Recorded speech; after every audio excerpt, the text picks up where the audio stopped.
Je vais demander à Olivia de Lamberterie de me rejoindre. Olivia de Lamberterie, comment font les gens? C'est une question et c'est surtout le titre de votre livre. Bonjour Olivia. Bonjour. Alors, d'une certaine façon, la transition n'est pas mal puisqu'on parlait des femmes et on parlait de toutes les injonctions auxquelles elles sont soumises, de tout ce que la société leur impose. Évidemment, on est dans un univers totalement contemporain, mais finalement, il y a des sujets assez communs avec ce qu'on vient d'évoquer à propos d'Anna North. Puisque là, nous partons à la rencontre d'Anna, la cinquantaine, une femme qui, on va dire simplement, coche toutes les cases. Elle a tout bon. Elle est mariée, elle a trois jolies filles, elle est éditrice, apparemment elle a réussi dans la vie, elle ne manque de rien, sauf de temps. C'est bien ça, Olivia? Oui, oui. Bonjour d'abord, je suis très émue d'être là de nouveau, après mes petites sympathies il y a quelques années. Et effectivement, la question que je me pose souvent et que je me posais beaucoup après les sympathies et la mort de mon frère, c'est comment font les gens?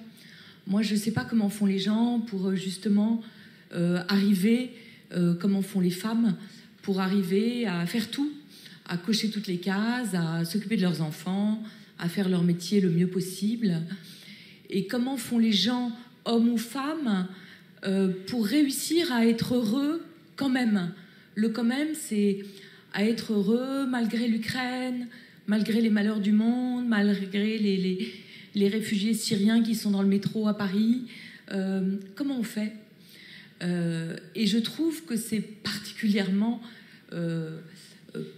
en tous les cas, c'est peut-être parce que je suis une femme, mais compliqué quand on est une femme.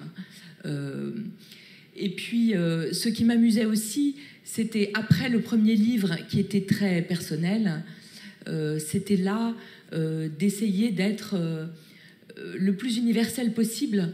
Je crois que le compliment qui m'a fait le plus plaisir jusqu'à présent, c'est celui de Manuel Carcassonne, mon éditeur, chéri, mais qui est assez rude comme personnage, et qui m'a dit « Anna, c'est moi ».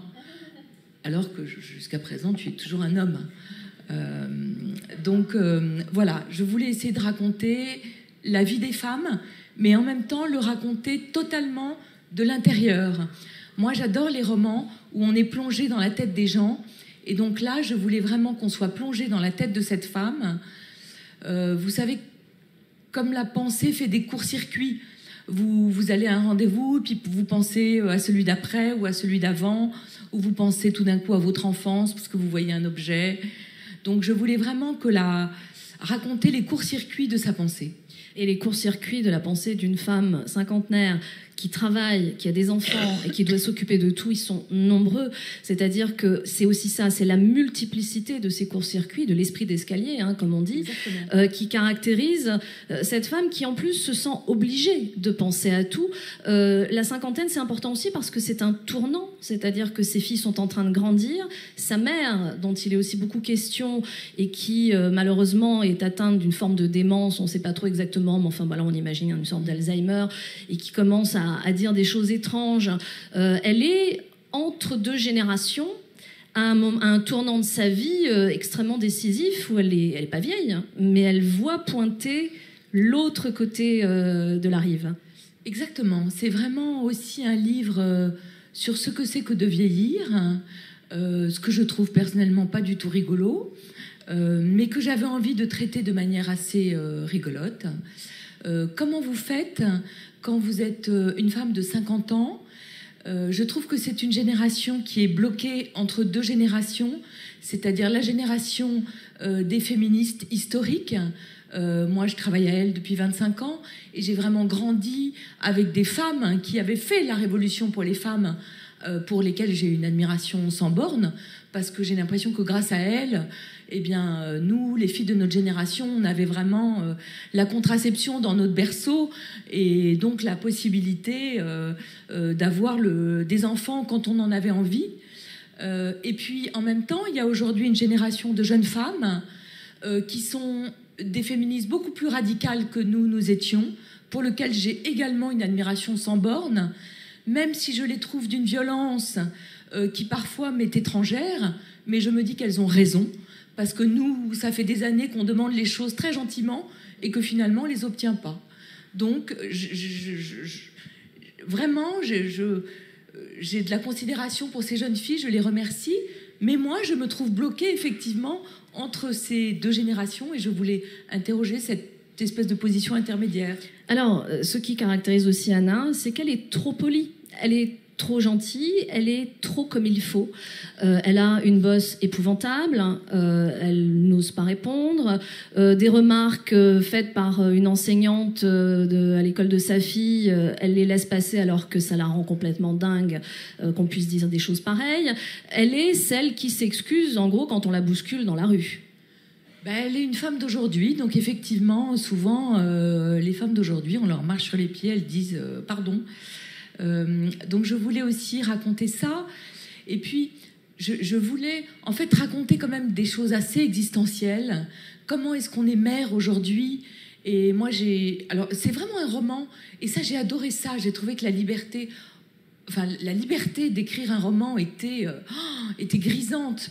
Parce que pour le premier livre, si mon frère avait un pull bleu, je ne m'autorisais pas à écrire qu'il avait un pull vert.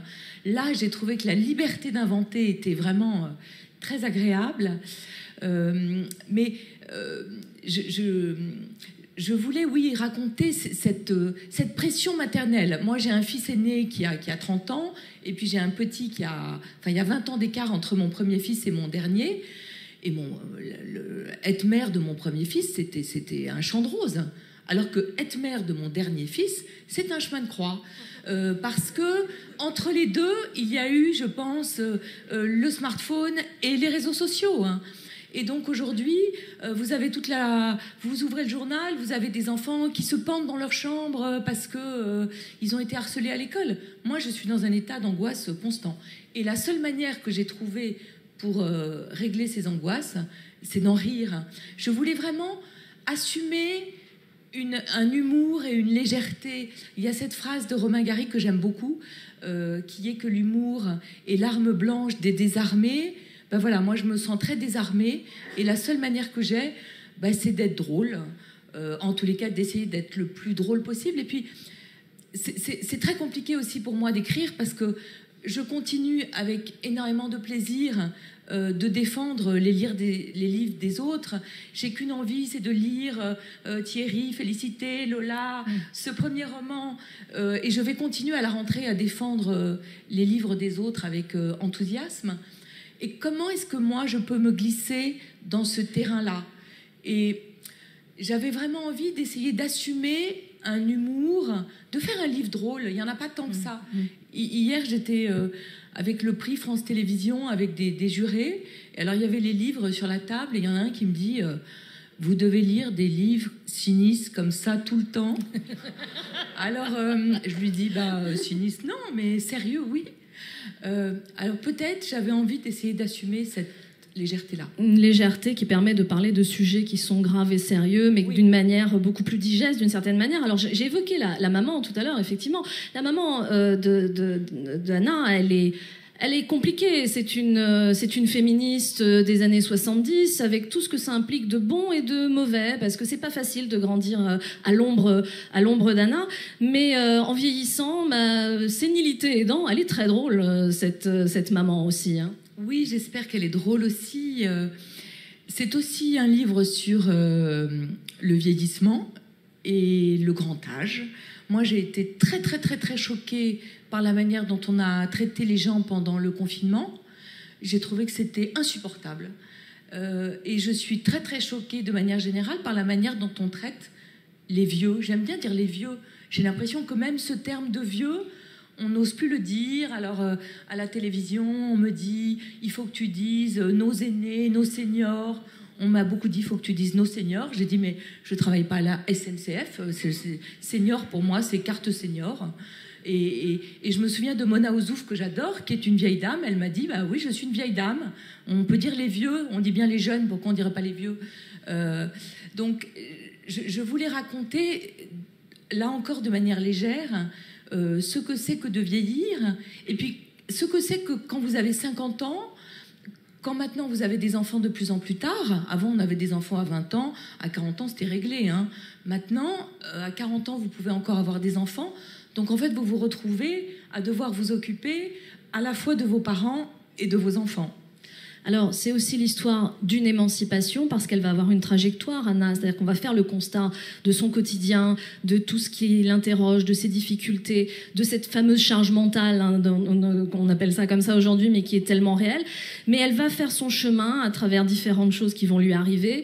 Elle va vers une émancipation. Et puis, autour de ça, ce qui va l'aider, ce qui va la porter, pour terminer, c'est quand même une bande de copines assez géniale qui...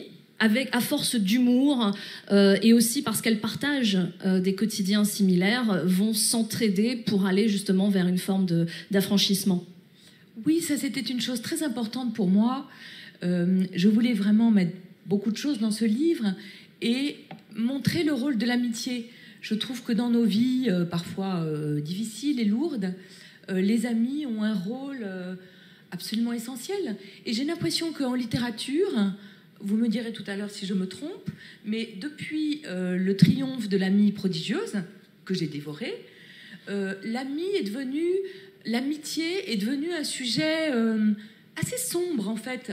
On n'arrête pas de parler des blessures d'amitié, de la jalousie, des choses terribles de l'amitié. Mais l'amitié, c'est aussi la chose la plus lumineuse d'une vie. En tous les cas, moi, c'est ce que je pense et c'est aussi ce que j'avais envie de raconter. Voilà, on est dans la tête d'Anna, on la suit, on respire à l'unisson avec elle. Vous avez fait une écriture aussi qui permet cet effet-là au niveau des rythmes, des ponctuations. On l'accompagne de bout en bout vers la lumière, j'ai envie de dire, et avec beaucoup d'humour. Merci beaucoup, Olivia de Lamberterie. Comment font les gens? C'est le titre de votre nouveau roman. Merci beaucoup, Marie-Madeleine.